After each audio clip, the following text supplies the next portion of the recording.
नमस्कार दोस्तों, एक बार फिर आप सभी का स्वागत है मनोज फिल्मी पॉडकास्ट में। राजेश खन्ना हिंदी सिनेमा के पहले सुपरस्टार थे। उनकी एक झलक पाने के लिए फैंस पागल रहते थे। लेकिन क्या आपको पता है, उनका यही स्टारडम एक वक्त पर उनके लिए परेशानी भी बन गया था। दोस्तों, वीडियो में आगे बढ़ने से पहले प्लीज मेरे चैनल को सब्सक्राइब करके बेल आइकन को जरूर प्रेस कर दीजिएगा। तो चलिए दोस्तों, वीडियो को शुरू करते हैं। हिंदी सिनेमा में बहुत कम ही ऐसे एक्टर हुए हैं जिन्होंने असली मायनों में स्टारडम का स्वाद चखा हो। ऐसे ही अभिनेता थे राजेश खन्ना, जिन्होंने सिर्फ हिट फिल्में ही नहीं दी बल्कि लोगों के दिलों पर भी राज किया। उनकी एक झलक पाने के लिए फैंस सारी हदें पार कर जाते थे। उनके लिए दीवानगी इस कदर थी कि लड़कियां उनके नाम का सिंदूर लगाती थी और कुछ तो उनकी फोटो के साथ 7 फेरे तक ले लेती थी। राजेश खन्ना के नाम से जुड़ी कहावत भी खूब मशहूर हुई थी, ऊपर आका नीचे काका। उनका स्टारडम ऐसा था कि शूटिंग लोकेशन के बाहर भिखारी भी उनके नाम पर भीख मांगते थे। ये उस दौर की बात है जब एक्टर नहीं बल्कि उनका नाम ही लोगों को खींच लाता था।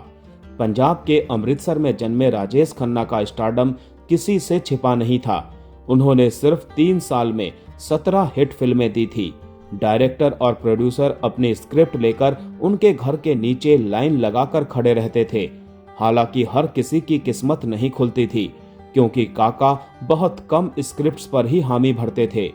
आमतौर पर एक्टर फ्लॉप फिल्मों से परेशान होते थे, लेकिन राजेश खन्ना इकलौते ऐसे अभिनेता थे जो अपनी बढ़ती पॉपुलैरिटी और दीवानगी से भी परेशान हो गए थे।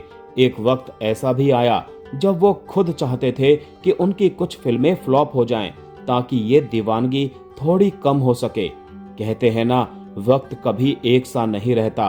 रात के बाद दिन और दिन के बाद रात जरूर आती है। यही बात काका के साथ भी हुई।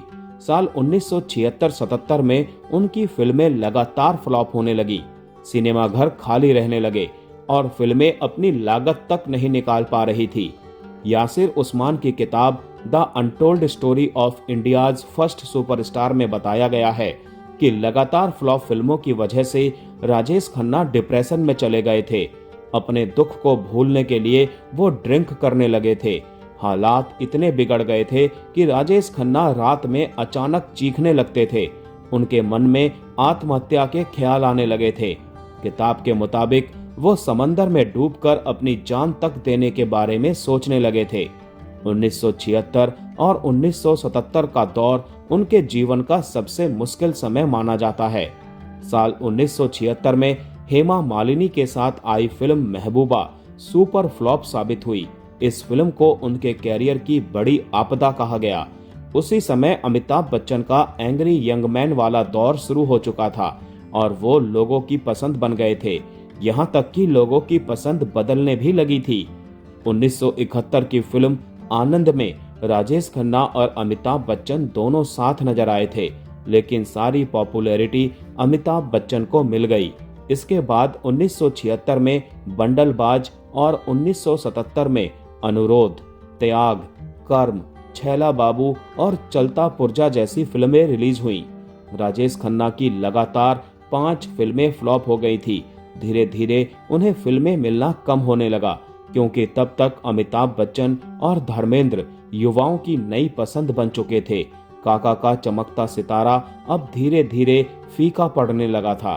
तो दोस्तों, आज का वीडियो यहीं समाप्त करते हैं।